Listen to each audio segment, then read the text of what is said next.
ስለዚህ ምስ ፈተውቱ ንጉስ ተባይስካ ንጉስ ፈተወካ ያትብለ ትኽልያ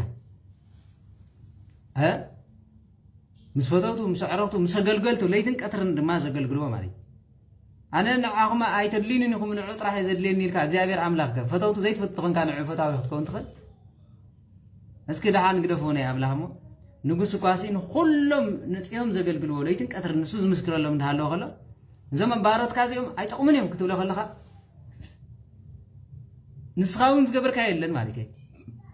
ንስኻ ዝገበርካ የለን ተጋደልካ የለን ተቃለስካ የለን ነዚኦም ኣየገልግሉን እዮም ክትብል ከለኻ አምላክ ይፈትወል ንጉስ ይፈትወልካ ዶ ማለት እዩ ኣይፈትወልካ ንሱ ጥራሕ እኮ ኣይኮነን እንኳን ንሱስ ወላዲ ኮይኑ እኳ ወላዲ ንደቁ እዚ ወድኻ እዚ ጠቅም ኣይኮነን እንታይ ልካ እዚ ውላድካ እዚ ወላ ሓንቲ ይጠቅምን እዩ ክትብሎ ትኽእል ኢኻ ብውላድ ዝመትፈጥዎ ወላዲ የለን ስለዚ እግዚአብሔር አምላክ ንባዕሉ በቶም ለይትን ቀትርን ዘገልግልዎ መላእክትን በቶም ትንቢተ ቃሉ ዘሕደረሎም ነቢያትን ስለሱ ኢሎም ዝሞቱ ሰማዕታትን ንሱ ምስ ሰበኹ ሐዋርያትን ንሱ ኢሎም ተጠመቁ ክርስቲያንን ንዕኦም ጸሊካ ንአምላክ ፈትሕ ክትብል ኣይትኽእልያ ንተዋህዶ ጸሊኡ ኣጋንንቲ ክወፅእ ዝኽእል ብፍጹም ፍጡር የለን ስለምንታይ ይበል ተዋህዶ ማለት ስጋ ቃል ምስ ስጋ ዝተዋሃደ ወይታናን አምላክናን መድሓኒናን ኢየሱስ ክርስቶስ እንደገና ከምዚ ኢሉ ስጋ ዝበልዐ ደመይ ሰተይ ናይ ዘለዓለም ህይወት ኣለዎ ኣነ ምሱ ንሱ ምሳይ ክነብር እዩ ተዋህዶ ጸሊካ ሃማና ኣጋንንቲ ክተውፅእ ኣይትኽእል ምክንያቱ ክርስቶስ ተዋሃደሉ ሃይማኖት ስለ ዝኾነ ማለት ስለዚ መብዛሕትኡ ገለ ንቅዱሳን ዘይኮነስ እንተዋህዶ ጸሊካ መንግስተ ሰማያት ኣይትኣቱ ከመይ ገይሩ ይኸውን ማለት ስለዚ ነዚ ምዃኑ ተረዲና ክርስቲያን ንሕና ኸ ንኻና ጸሊእና መንግስተ ሰማያት ክንኣቱ ንኽእል ንኻን ብፍጹም እዚ ኣይሳለምን እዚ መን ኮይኑ እዩ ኢልና እንድሕር ንዕቕናዮ ንሕና ዝነዓቕናዮ ልክዕ ከምቲ ንነቢ ሳሙኤል ዝበሎ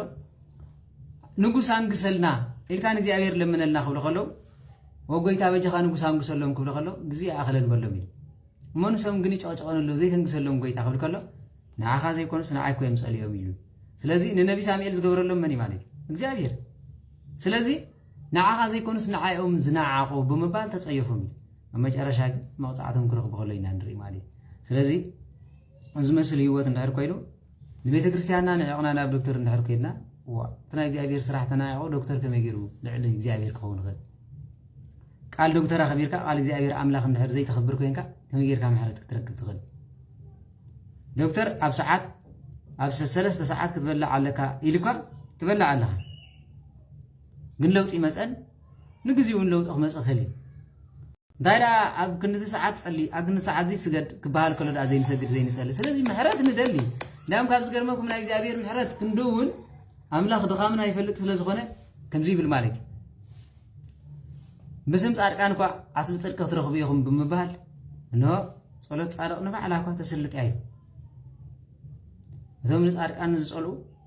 እኖ ኣፎም ዲዳ ይኹን ይብል ማለት እቶም ንጻድቃን ዝፈቱን ዘፍቅሩን ግን አምላክ ኣብ ቤቱ ዘይሓልፍ ዘለዓለማዊ ተሃቦም ዝብል ቃል ንዓና ንረኽቦ ነዚ ስለዚ በዚ ስለ ዝኾነ ምስኦም ንዕኦም ተጠቀምቲ ኢና ክንከውን ዝግበአና ንጉሆ ብድድ ኢልካ ጸሎት ምግባር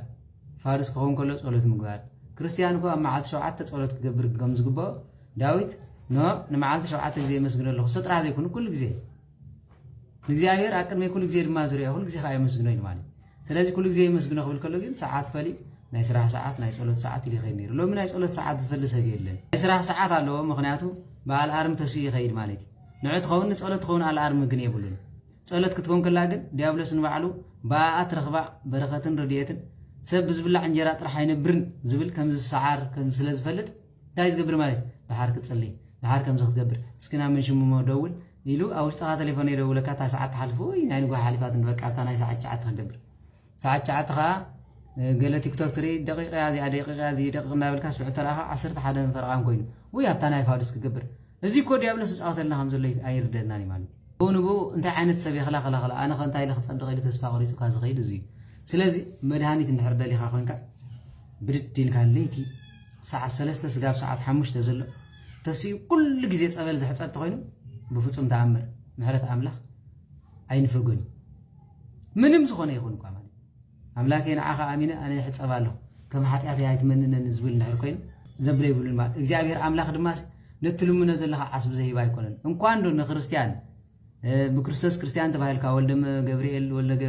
ولد مريم تباهلك جبر مدين تباهلك جبر سلاسي تباهلك ترفسي السلام حواتنا كمان امنت زي بلو من هالو خلو نتاع قبل كن كتدحنني الى بحاسبهم يفوسي ስለዚህ ከም ስለዝኾነ ኩላትና ነዚ ብዙሕ ዓይነት ሕማማት ንብሎ ዘለና ኖ መድሃኒት ስጋን ነብስን ክንረኽበሉ ንኽእል ሰዓት ሓሊና ብምኻዲው ማለት እዩ